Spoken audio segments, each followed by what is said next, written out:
morning. It is chapter 9 of Charlotte's Web, and the title of this chapter is Wilbur's Boast. So, class, I need you to be thinking about what does the word boast mean? Okay? A spider's web is stronger than it looks. Although it's made of thin, delicate strands, the web is not easily broken. However, a web gets torn every day by the insects that kick around in it, and a spider must rebuild it when it gets full of holes. Charlotte liked to do her weaving during the late afternoon, and Fern liked to sit nearby and watch. One afternoon, she heard a most interesting conversation and witnessed a strange event. "You have awfully hairy legs, Charlotte," said Wilbur as the spider busily worked at her task. "My legs are hairy for a good reason," replied Charlotte. "Furthermore, each leg of mine has 7 sections: the coxa, I can't read these words, boys and girls. The trochanter, the femur, the patella, the tibia, the metatarsus, and the tarsus." Wilbur sat bolt upright. "You're kidding," he said. "No, I'm not either. Say those names again. I didn't catch them the first time." Coxa, trochanter, femur, patella, tibia, metatarsus, and tarsus. Those of you that know how to pronounce those a little bit better than I do, no laughing. "Goodness," said Wilbur, looking down on his own chubby legs. "I don't think my legs have 7 sections." "Well," said Charlotte, "you and I lead different lives. You don't have to spin a web. That takes real leg work." "I could spin a web if I tried," said Wilbur, boasting. "I've just never tried." "Let's see you do it," said Charlotte. Fern chuckled softly, and her eyes grew wide with love for the pig. "Okay," replied Wilbur. "You coach me and I'll spin one. It must be a lot of fun to spin a web. How do I start?" "Take a deep breath," said Charlotte, smiling. Wilbur breathed deeply. "Now climb to the highest place you can get to, like this." Charlotte raced up to the top of the doorway.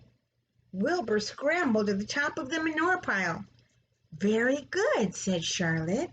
"Now make an attachment with your spinnerets. Hurl yourself into space and let out a drag line as you go down." Wilbur hesitated a moment, then jumped out into the air. He glanced hastily behind to see if a piece of rope was following him to check his fall, but nothing seemed to be happening in his rear.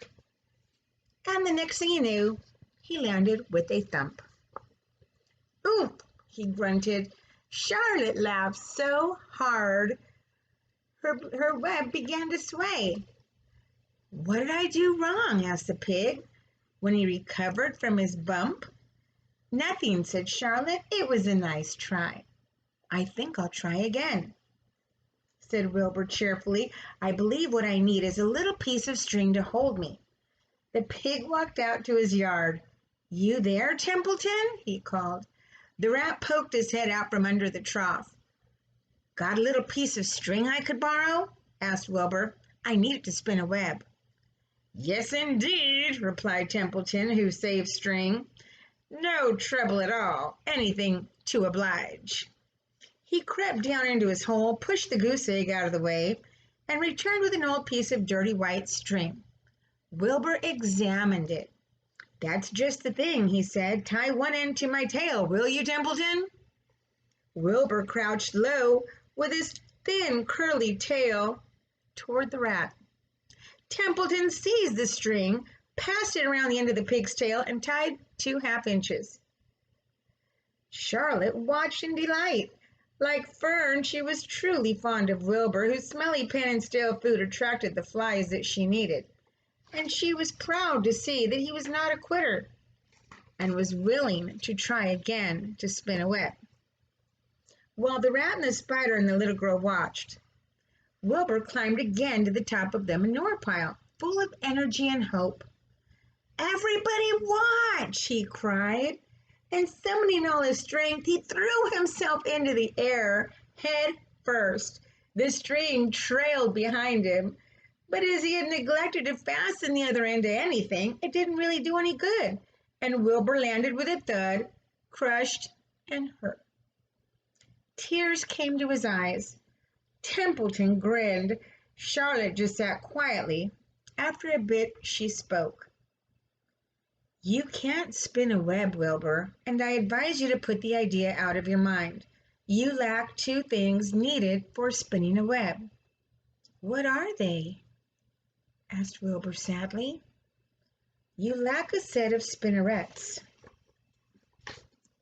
and you lack know-how. Let me show you this picture.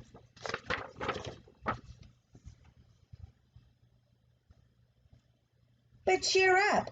You don't need a web. Zuckerman supplies you with 3 big meals a day.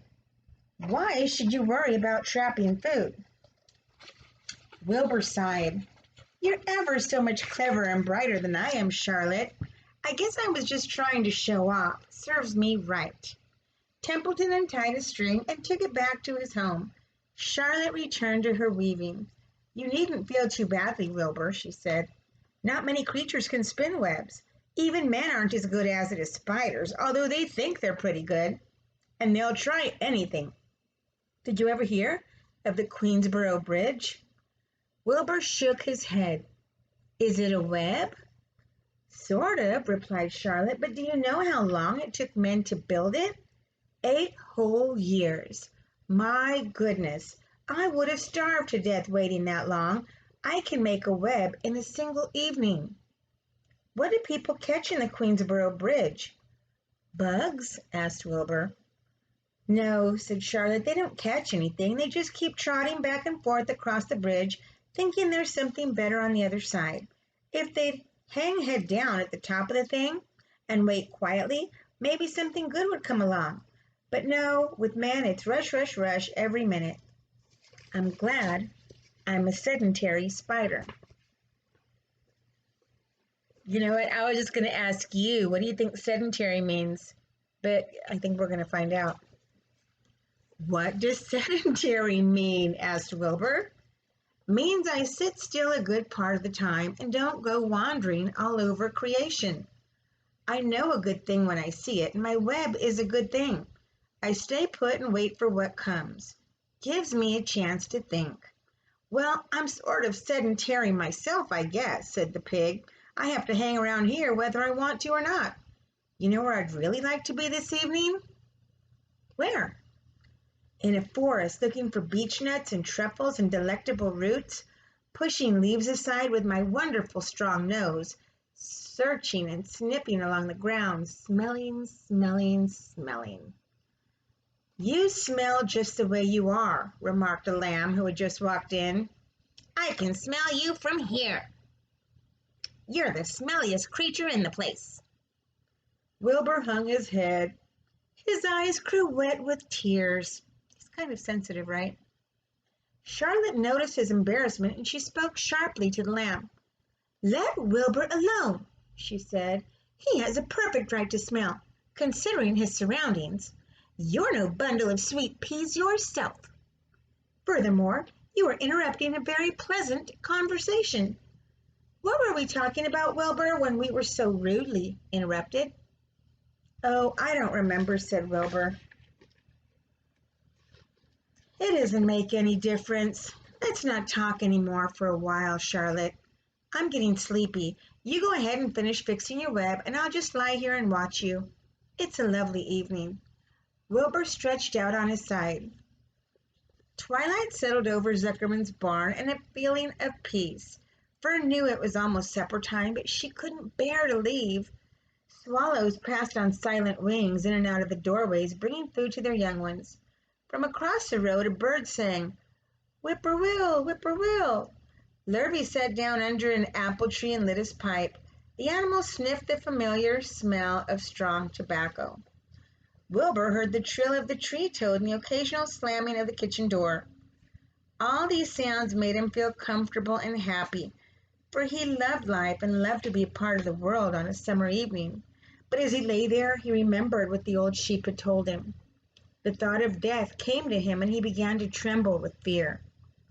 Charlotte, he said softly. Yes, Wilbur? I don't want to die. Of course you don't, said Charlotte in a comforting voice. I just love it here in the barn, said Wilbur. I love everything about this place. Of course you do, said Charlotte. We all do. The goose appeared, followed by her 7 goslings. They thrust their little necks out and kept up a musical whistling, like a tiny troop of pipers. Wilbur listened to the sound with love in his heart. Charlotte, he said. Yes, said the spider. Were you serious when you promised you would keep them from killing me? I was never more serious in my life. I am not going to let you die, Wilbur. How are you going to save me? Asked Wilbur, whose curiosity was very strong at this point. Well, said Charlotte vaguely, I don't really know, but I'm working on a plan. That's wonderful, said Wilbur. How is the plan coming, Charlotte? Have you got very far with it? Is it coming along pretty well? Wilbur was trembling again, but Charlotte was cool and collected. Oh, it's coming all right, she said lightly. The plan is still in its early stages and hasn't completely shaped up yet, but I'm working on it. When do you work on it? Begged Wilbur. When I'm hanging head down at the top of my web, that's when I do my thinking, because then all the blood is in my head. I'd be only too glad to help in any way I can. Oh, I'll work it out alone, said Charlotte. I can think better if I think alone. All right, said Wilbur, but don't fail to let me know if there's anything I can do to help, no matter how slight. Well, replied Charlotte, you must try to build yourself up. I want you to get plenty of sleep and stop worrying. Never hurry and never worry. Chew your food thoroughly and eat every bit of it, except you must leave just enough for Templeton. Gain weight and stay well. That's the way you can help. Keep fit and don't lose your nerve. Do you think you understand? Yes, I understand, said Wilbur. Go along to bed then, said Charlotte. Sleep is important. Wilbur trotted over the darkest corner of his pen and threw himself down. He closed his eyes. In another minute, he spoke. Charlotte, he said. Yes, Wilbur? May I go out to my trough and see if I left any of my supper? I think I left just a tiny bit of mashed potato. Very well, said Charlotte, but I want you in bed again without delay. Wilbur started to race out to his yard. Slowly, slowly, said Charlotte. Never hurry and never worry. Wilbur checked himself and crept slowly to his trough. He found a bit of potato, chewed it carefully, swallowed it, and walked back to bed. He closed his eyes and was silent for a while. Charlotte, he said in a whisper. Yes? May I get a drink of milk? I think there are a few drops of milk left in my trough. No, the trough is dry and I want you to go to sleep. No more talking. Close your eyes and go to sleep. How many of us hear that at night when we're tossing and turning and fidgety and can't sleep? I bet you have parents or a sibling that tells you, go to sleep already. I can make that connection because that's me. Hard to go to sleep. Wilbur shut his eyes. Fern got up from her stool and started for home, her mind full of everything she had seen and heard. Good night, Charlotte, said Wilbur. Good night, Wilbur. There was a pause. Good night, Charlotte. Good night, Wilbur. Good night. Good night. Ooh, that's the end of chapter 9. Okay, my students, I want you to tell me what the word sedentary means. Sedentary. Okay, sedentary. Also the word boast. What does it mean if somebody boasts? That's B-O-A-S-T. I'm going to give you bonus dojo points if you can give me an answer to what one of those words means. Stay safe, boys and girls. Don't forget that I'm thinking of you and I wish that you were in the same room with me. Have a good rest of the day and make good choices. Be safe. Bye.